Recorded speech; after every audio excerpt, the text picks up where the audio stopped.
हूँ डॉक्टर देव और मैं हूँ राजेश। स्वागत करते हैं हमारे यूट्यूब चैनल में। तो दोस्तों आशा करते हैं वीडियो आपको पसंद आएगा और पसंद आए तो लाइक और शेयर जरूर से कर दीजिएगा और साथ में चैनल पर पहली बार आए सब्सक्राइब नहीं किया तो सब्सक्राइब भी कर दीजिएगा। चलिए स्टार्ट करते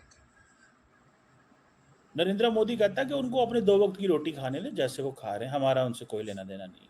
ये है माइंड। गुजरात के 3 बार सीएम नहीं बने ये रिकॉर्ड नहीं है। ठीक है। अब वो इंडिया के तीसरे वजीर आजम बन रहे हैं, ये रिकॉर्ड नहीं है। ठीक है। इंडिया चांद पे जाके बिठाया उन्होंने, ये रिकॉर्ड नहीं है। ये लोग ये कह रहे हैं जी, मुझे तो ऐसे लग रहा है कि जैसे पाकिस्तान के अंदर खौफ आ गया, नरेंद्र मोदी आ गया। हालांकि खौफ वाली बात ही कोई नहीं है इसमें। आप कौन सा डिपेंडेंट है इंडिया के ऊपर? हाँ, थोड़ी सी मेडिसिन वगैरह के लिए डिपेंडेंट है। इंडिया में 7 मराइल पर मुश्तमिल तवील इंतखाबी अमल कल इख्तिताम पजीर हो गया है और अब इंतखाबात के सरकारी नताइज का ऐलान 4 जून को होगा। लेकिन इन सरकारी नताइज से पहले एग्जिट पोल सर्वेस के गैर सरकारी और गैर हतमी नताइज सामने आ चुके हैं। मिलकर के अपनी अम्मा और बहन सबके रिश्ते एक साथ लेकर के इमरान खान की बारी में लगे हुए थे कि अब मेरी बारी। तो उस वक्त उन लोगों को ख्याल नहीं आया था हरामजादों। और अहम बात यह कि तमाम एग्जिट पोल सर्वेस के मुताबिक नरेंद्र मोदी के बीजेपी इत्तेहाद की मुसलसल तीसरी हुकूमत का क़याम अब यकीनी हो गया है। चेंज नहीं करना थ्रू थर्ड एक्टर, आपने अपना बिहेवियर चेंज करना है एज ए फर्स्ट एक्टर। ठीक है जी। पाकिस्तान के बारे में वो उन्होंने टफ लाइन ली है तो लेने दें, सो व्हाट, आप भी लें। इंडिया की ट्रेड पूरी दुनिया में जो हो रही है ये रिकॉर्ड नहीं। इंडिया के पहले प्राइम मिनिस्टर बने नेहरू साहब जो है ना, वो पहले प्राइम मिनिस्टर बने। एग्जिट पोल की बात करें तो इस वक्त प्राइम मिनिस्टर नरेंद्र मोदी 380 की लीड से आगे जा रहे हैं और जैसे कि उनका नारा था इस दफा मोदी सरकार 400 के पार, वही होता दिखाई दे रहा है। इस बार हिस्ट्री चेंज होने जा रही है। अब हिस्ट्री में अगर लिखा जाएगा ना स्ट्रॉन्ग और पावरफुल वजीर आजम, तो प्राइम मिनिस्टर नरेंद्र मोदी साहब का नाम लिखा जाएगा। इमरान खान ने जो किया वो ऐन गद्दारी है। उस पर इमरान खान और उसके पूरी फैमिली को टांग देना चाहिए। जो मुल्क का वजीर आजम सुपर पावरों की बातें नहीं ना मानता, तो सुपर पावर की कोशिश होती है कि नेक्स्ट टाइम ये वजीर आजम ना आए, मेरी मर्जी का वजीर आजम आए। और मैं दाद देना चाहूंगा नरेंद्र मोदी को कि उन्होंने अपने मुल्क के लिए क्या क्या काम किए। कि यहाँ पे तो वही अप्लाई हो रहा है, कैमरे के सामने एक जमहूरियत है और कैमरे के पीछे कोई और जमहूरियत है। यहाँ बस ये सिर्फ शो करवाते हैं कि कैमरे में हमारी जमहूरियत कैसी है, लेकिन अगर पीछे देखा जाए तो हमारी जमहूरियत तो बिल्कुल है ही नहीं। मगर इस मुल्क में डोमिसाइल देख करके फैसले होते हैं ना। मसला सारा ये फैसले अगर मेरी मर्जी और मंशा से होते तो मैं न जाने इस मुल्क की टॉप स्लॉट को फारिग ही कर देता, खाली ही कर देता।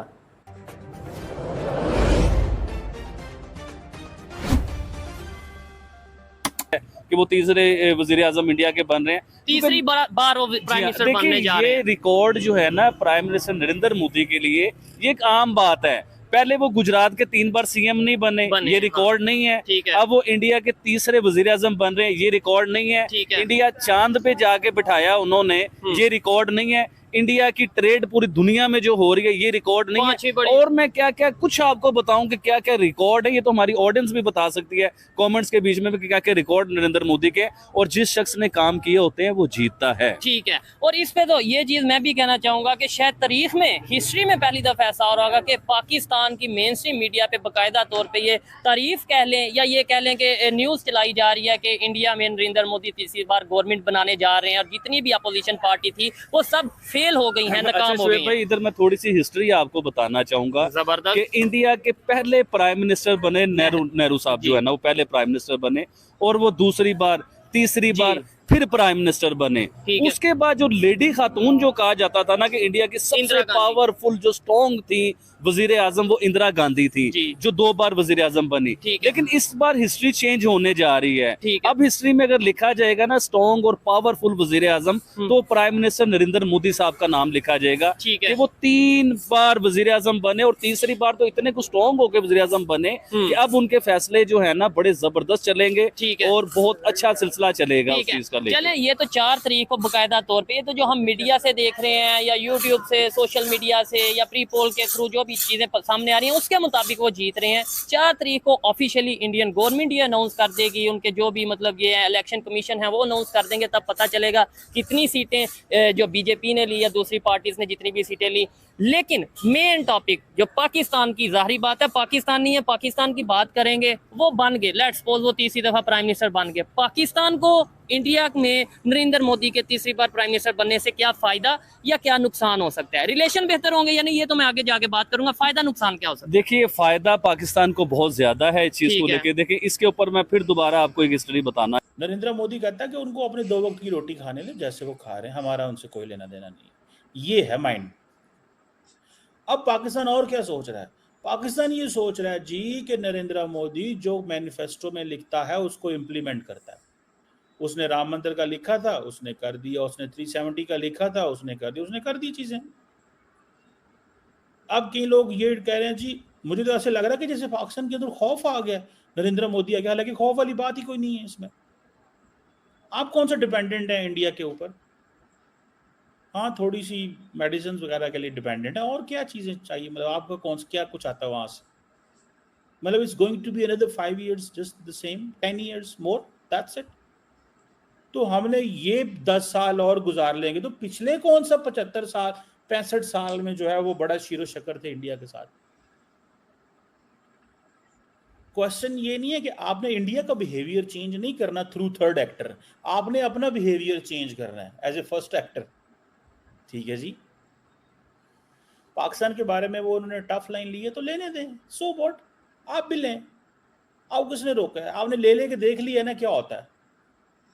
आपने टफ लाइन ले लेके देख ली है क्या होता है। भाई देखिए, मेरी बात सुने, मुजाहिदीन तैयार करना एक और चीज़ है, मुजाहिदीन के साथ साथ कारोबार करना दूसरी चीज़ है।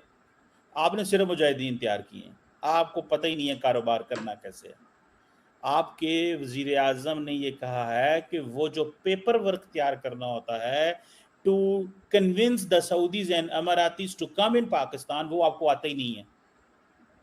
आपके मिनिस्टर ऑन टीवी कह चुके हैं कि हमारा जो स्टेट मशीनरी है उसके पास कैपेसिटी नहीं है कि हम उसको कहें कि आके हमारे लिए पेपर वर्क तैयार करें ताकि हम दूसरे मुल्कों को कहें कि यहाँ पे बिजनेस किया जाए। हमारे पास वो है ही नहीं है, क्योंकि हमारी इन्वेस्टमेंट्स ही कहीं और है। जो इन्वेस्टमेंट थी हम तो उससे लड़ रहे हैं। सो हमने ज्यादा फोकस कर दिया उन चीजों पे। अब हमारा साइज बड़ा हो गया हुआ है। ठीक है जी, अब हमारा साइज बड़ा हो गया है। अब क्या करें? अब हमारा साइज बड़ा हो गया हुआ है। ठीक है जी, हम कह रहे हैं वो जी मोदी जो इंडियन माइनॉरिटीज है ना, हमें इंडियन माइनॉरिटी, अपनी माइनॉरिटीज की कोई फिक्र नहीं, इंडियन माइनॉरिटीज की फिक्र पड़ी हुई है।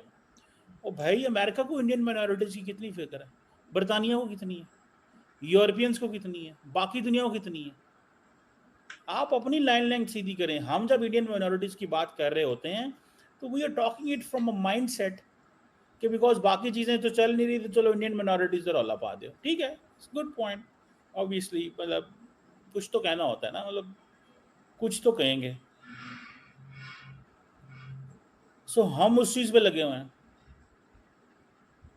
हिंदू राष्ट्र आ जाएगी। भाई हिंदू राष्ट्र is a democracy, let them have a Hindu राष्ट्र। आपको क्या मसला है? आप अपना मुल्क, आपने नहीं इस्लामिक स्टेट बनाई हुई जिसमें आपने लोग, आपके मुल्क के मुल्ला। थैंक यू दोस्तों, वीडियो को यहाँ तक देखने के लिए। वीडियो समाप्त करेंगे दोस्तों, आपसे विदाई लेंगे, मिलेंगे और अपने वीडियो में आपके साथ। टिल देन, जय हिंद, जय भारत।